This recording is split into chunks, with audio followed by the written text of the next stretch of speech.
દરરોજ તમે માત્ર 5 મિનિટ માટે ઇન્સ્ટાગ્રામ, ફેસબુક, યુટ્યુબ શોર્ટ્સ ખોલો છો, પણ અચાનક કલાક પસાર થઈ જાય છે અને ફોન બંધ કર્યા પછી પણ મન શાંત થતું નથી. ઉલટું થાક લાગે છે, કઈ કામ કરવાનું મન નથી થતું અને એવું લાગે છે કે આખો દિવસ ક્યાં ગાયબ થઈ ગયો. જો તમારી સાથે પણ આવું જ થાય છે તો કદાચ તમે સોશિયલ મીડિયા નથી ચલાવતા, સોશિયલ મીડિયા તમને ચલાવવા લાગ્યું છે. આજે આપણે વાત કરવાના છીએ એક એવી આદત વિશે જેને દુનિયા કહે છે doom scrolling. First, doom scrolling શું છે? વારંવાર ફોનમાં સ્ક્રોલ કરતા રહેવું, ભલે તમને ખબર હોય કે મારે હવે બંધ કરવું જોઈએ. શરૂઆતમાં માત્ર તમે એક વિડીયો જોવો છો, પછી બીજો, પછી ત્રીજો, પછી ચોથો, અને પછી અલ્ગોરિધમ તમારા માટે નિર્ણય લે છે, તમે નહીં. દરેક સ્વાઇપ પછી તમને કંઈક નવું મળે છે, ક્યારેક ફની, ક્યારેક ન્યૂઝ, ક્યારેક મોટિવેશન, ક્યારેક ડ્રામા, રાઈટ? અને બ્રેનને સતત નવી વસ્તુ મળતી રહે છે. આને કહેવામાં આવે છે ઇન્ફિનાઇટ સ્ક્રોલ ટ્રેપ. આનો કોઈ અંત નથી, પણ આપણું મગજ આપણાને કહે છે હજી એક.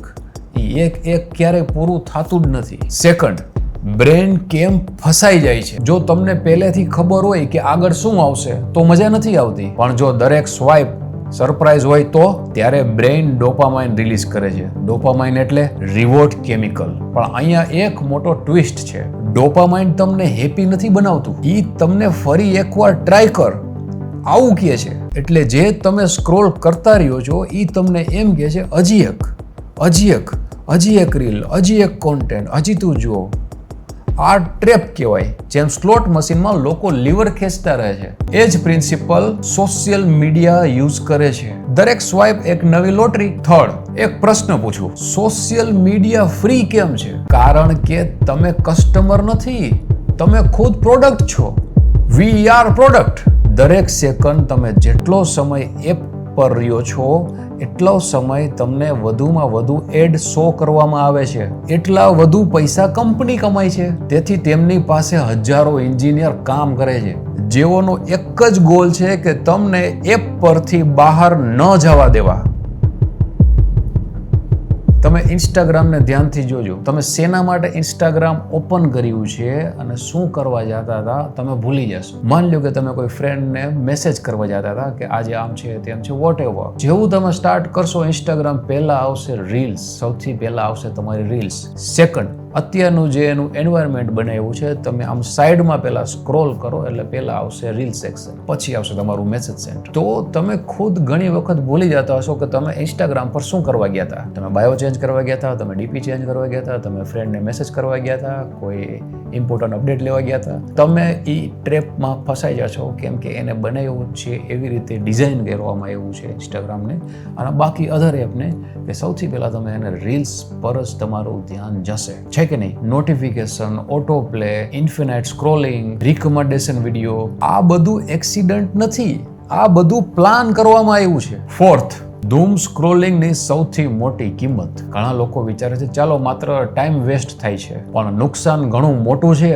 પહેલું, ફોકસ બ્રેક થાય છે. મગજ સતત ફાસ્ટ કોન્ટેન્ટનો આદી બની ગયું છે. આપણે લોંગ વિડીયો નથી જોઈ શકતા, બોર લાગે છે. બુક વાંચવામાં તકલીફ પડે છે, યાદ રહેતું નથી, 30 સેકન્ડનું જ યાદ રહે છે. ભણવામાં મન નથી લાગતું, લોંગ વિડીયો બોરિંગ લાગવા માંડે છે. બીજું, એન્ઝાયટી વધે છે. દરેક ન્યૂઝ, દરેક નેગેટિવ પોઈન્ટ્સ, દરેક કમ્પેરિઝન, એ ધીમે ધીમે સ્ટ્રેસ વધારે છે આપણો. ત્રીજું, આપણો કોન્ફિડન્સ ઘટે છે, વધતો નથી, ઘટે છે.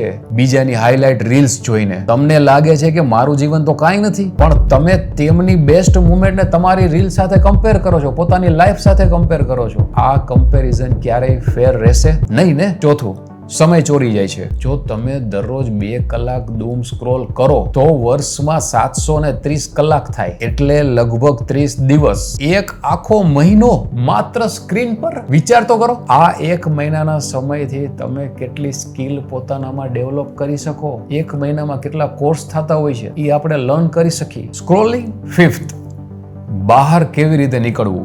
સોલ્યુશન ફોન છોડવો નથી, ફોનને કંટ્રોલ કરવો છે. રૂલ નંબર 1, સવારના 30 મિનિટ ફોન નહીં. તમારું બ્રેન સવારે સૌથી વધારે ફ્રેશ હોય છે, ઈ સમયે સ્ક્રોલ નહીં. Rule number 2, notification off. દરેક નોટિફિકેશન તમારું ધ્યાન ભટકાવે છે. થર્ડ, સોશિયલ મીડિયા માટે ટાઈમ ફિક્સ કરો, જેમ કે સાંજે 30 મિનિટ બસ. ફોર્થ, જ્યારે સ્ક્રોલ કરવાની ઈચ્છા થાય ત્યારે તમે પોતાને પૂછો, હું આમાં શેના માટે આવ્યો છું? એન્ટરટેનમેન્ટ, એસ્કેપ કે માત્ર હેબિટ? આ ક્વેશ્ચન તમને ઘણીવાર રોકી દેશે. રૂલ નંબર 5, ફોનને રિપ્લેસ કરો. જો સ્ક્રોલ નહીં કરશો તો શું કરશો? બુક, વર્કિંગ, લર્નિંગ, ફ્રેન્ડ સાથે વાત, એક્સરસાઇઝ. બ્રેનને અલ્ટરનેટ કંઈક જોઈએ એટલે કંઈક આપવું પડે. એક વાત હંમેશા યાદ રાખજો, સોશિયલ મીડિયા ખરાબ નથી, પણ જો તમે તેને કંટ્રોલ નહીં કરો તો તે તમને કંટ્રોલ કરશે જ. આજના સમયમાં સૌથી કિંમતી સંપત્તિ છે જે વ્યક્તિ પોતાનું અટેન્શન બચાવી શકે છે તે પોતાનું ફ્યુચર બનાવી શકે છે, અને જે અટેન્શન ગુમાવે છે તે ધીમે ધીમે પોતાનો સમય, ફોકસ અને સપનાઓ પણ ગુમાવે છે. તો આજથી જ એક નિર્ણય લ્યો. ફોન ખોલતા પહેલા પોતાને પ્રશ્ન પૂછજો, હું ફોનનો યુઝ કરું છું કે ફોન મારો યુઝ કરે છે?